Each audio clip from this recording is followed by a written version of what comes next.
Dear students, जे केमिक्स में आप सभी का स्वागत है। नेक्स्ट नाइजर सीरीज में इनऑर्गेनिक केमिस्ट्री के इंपॉर्टेंट रिएक्शन करने वाले हैं। इस रिएक्शन में डी और एफ ब्लॉक के इंपॉर्टेंट रिएक्शन को लिया गया है। इसके अलावा आपको ऑर्गेनिक केमिस्ट्री में भी इंपॉर्टेंट रिएक्शन चाहिए तो हमारे चैनल पर ऑलरेडी अपलोडेड है, आप वहाँ जाके देख सकते हैं। तो स्टार्ट करते हैं पहली रिएक्शन से। MnO2 की रिएक्शन मैग्नेट की रिएक्शन इलेक्ट्रोलिटिक ऑक्सीडेशन इन एल्कलीन सोल्यूशन में कराते हैं तो पर मैग्नेट आयन बनता है। पर मैग्नेट आयन पर्पल कलर का होता है। MnO4 माइनस पर्पल कलर का होता है। इसके कलर आपको अच्छे से पता होना चाहिए क्योंकि पेपर में पूछे गए हैं और जेई में तो काफ़ी टाइम पूछे गए मैग्नेट और पर मैग्नेट के कलर को, तो इनके कलर आप अच्छे से पढ़ लीजिए। पर मैग्नेट आयन का कलर होता है पर्पल कलर का। अब MnO2 की रिएक्शन हम लोग ने क्या करा है, ऑक्सीडेशन इलेक्ट्रोलिटिक करके एल्कली सोल्यूशन में। यहाँ फ्यूज विद KOS ऑक्सीडाइज कराते हैं एयर या फिर KNO3 में, तो मैग्नेट आयन बनता है जो कि ग्रीन कलर का होता है। मैग्नेट आयन ग्रीन कलर का, पर मैग्नेट आयन पर्पल कलर का। और दोनों में अलग अलग क्या होता है, पर मैग्नेट में 2 माइनस होता है और पर मैग्नेट में 1 माइनस होता है। आगे 2MnO4 माइनस की H2O plus I minus reaction कराते हैं तो 2MnO2 plus 2H minus plus IO3 बनता है। यहाँ I माइनस IO3 माइनस पे जा रहा है तो इसकी रिएक्शन आपको अच्छे से पता होनी चाहिए क्योंकि डायरेक्ट वो आपसे पूछ सकता है कि MnO4 माइनस की रिएक्शन कराते हैं I माइनस से, तो I हमारा कहाँ पे किस में जाता है, यहाँ पे ये ऑक्सीडाइज होता है, IO3 माइनस में बनता है। 8MnO4 plus 3H2O 2 minus plus H2O से रिएक्शन कराते हैं तो 8MnO2 plus 6SO4 2 minus plus 2OH minus बनता है। यही अगर Mn2 प्लस से रिएक्शन कराते हैं MnO4 माइनस की तो MnO2 बनता है प्लस 4H प्लस निकलते हैं। 10I minus plus 2MnO4 minus plus 16H plus से रिएक्शन कराते हैं तो 2Mn2 plus plus 8H2O plus 5I2 बनता है। ये तीनों रिएक्शन आपके लिए फिजिकल केमिस्ट्री में मोस्ट इंपॉर्टेंट है क्योंकि फिजिकल केमिस्ट्री में जब भी आप रिडॉक्स रिएक्शन चैप्टर करते हैं या फिर इलेक्ट्रोकेमिस्ट्री रिएक्शन करते हैं तो वहाँ पे ये रिएक्शन डायरेक्ट पूछी जाती है। रिडॉक्स में तो इसको आपको डायरेक्ट देके इसके आगे के कॉफिशिएंट पूछे जाते हैं या फिर इनको बैलेंस्ड करने के लिए दिया जाता है। अगर आपको इसके कॉफिशिएंट पता होंगे तो आप इसको आसानी से बैलेंस्ड कर सकते हो, तो इन तीनों को अच्छे से तैयार कर लीजिए। और इलेक्ट्रोकेमिस्ट्री में इन पर क्वेश्चन देके इक्विवेलेंट वगैरह पूछा जाता है तो वहाँ पे आपको इसका यूज होता है। आगे H2S को हम लोग जब तोड़ते हैं तो 2H plus plus H2 minus बनता है। 5H2 माइनस के reaction MnO4 minus plus 16H plus से कराते हैं तो 2MnO2 plus 8H2O plus 5 sulphur बन निकलते हैं। यही अगर SO3 2 माइनस के MnO4 माइनस से रिएक्शन कराते हैं तो 2MnO2 बनता है, यहाँ पे 5S बनता है, यहाँ SO4 2 माइनस बनता है। तो इन दोनों का डिफरेंस पता होना चाहिए। H2 माइनस से करेंगे तो सल्फर निकलेगा, SO3 2 माइनस से करेंगे तो सल्फेट निकलेगा। नाइट्रो कराएंगे रिएक्शन तो यहाँ पे NO3 माइनस बनता है। 2MnO2 की प्लस 4KOH प्लस O2 की प्रेजेंस में कराते हैं तो 2 टाइम K2MnO4 प्लस 2H2 बनता है, ऑक्सीडाइज होता है। 2MnO4 2 minus plus 4H plus से कराते हैं तो 2MnO4 minus plus MnO2 plus H2O बनता है। इसको अच्छे से पढ़ लीजिए क्योंकि मैग्नेट को अगर आपको दे दिया गया मैग्नेट को पर मैग्नेट में कैसे चेंज करेंगे तो उसके लिए ये वाली रिएक्शन यूज़ करते हैं। 2MnO4 2 माइनस कि 4H प्लस रिएक्शन कराएंगे तो 2MnO4 minus plus MnO2 2H2 बनता है। आगे Mn2 प्लस प्लस थायोसल्फाइड से रिएक्शन कराते हैं तो 2MnO4 minus plus 10SO4 2 minus plus 16S plus बनता है। ये भी रिएक्शन आपके लिए मोस्ट इंपॉर्टेंट है तो इसको भी हाईलाइट कर लीजिए। 2KMnO4 की reaction K2MnO4 plus MnO2 plus O2 से कराते हैं। इसको इलेक्ट्रोलिसिस कराते हैं, जब सेपरेट करना होता है तो एक रिएक्शन का यूज़ करते हैं। ये भी जेई में काफ़ी इंपॉर्टेंट है और नेक्स्ट के लिए भी काफ़ी इंपॉर्टेंट रिएक्शन, इनको लास्ट ईयर में पूछा गया है। अब आते हैं इसको आगे। MnO4 के अगर इलेक्ट्रॉन से रिएक्शन कराते हैं तो पर मैग्नेट से पर मैग्नेट में जाता है, ये उल्टा। E0 इसका होता है 0.56। अगर यही MnO4 2 माइनस से MnO4 माइनस में जाएगा तो ये E माइनस का हो जाएगा। MnO4 plus 4H plus plus 3 electron से रिएक्शन करता है तो MnO2 प्लस 2H2 बनता है जिसका इलेक्ट्रोड प्लस 169 होता है। यही अगर इसको रिवर्स कर देंगे तो इलेक्ट्रॉन माइनस में हो जाएगा।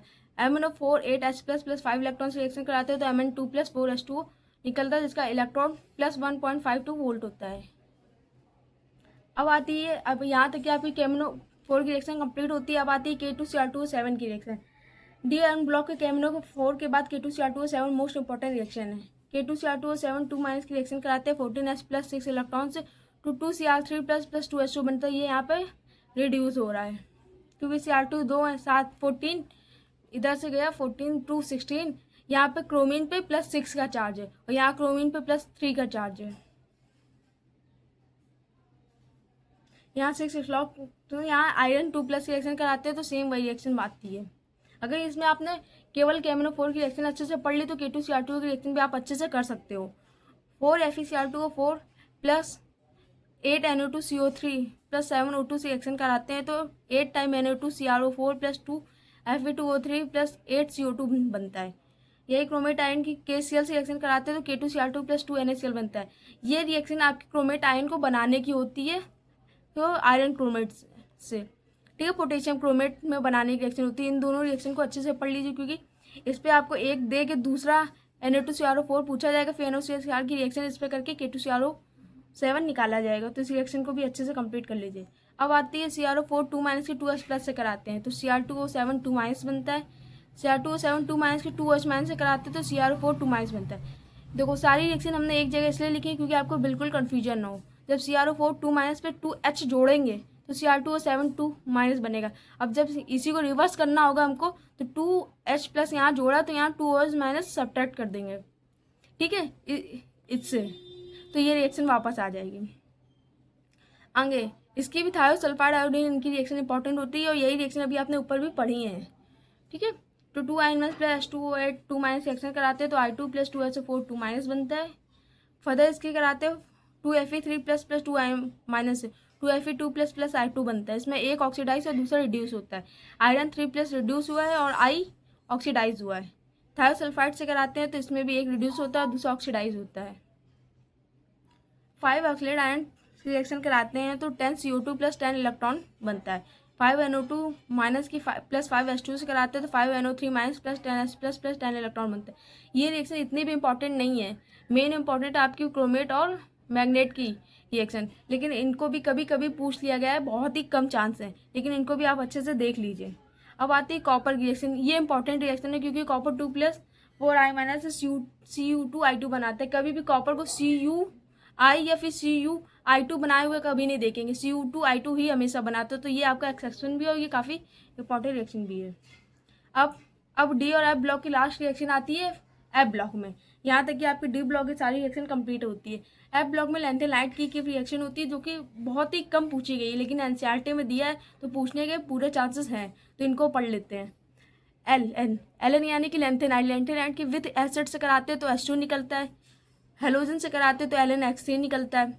H2O से कराते हैं तो LnOH का होल थ्राइस प्लस H2 बनता है। विथ कार्बन से कराते हैं तो LnC2 बनता है।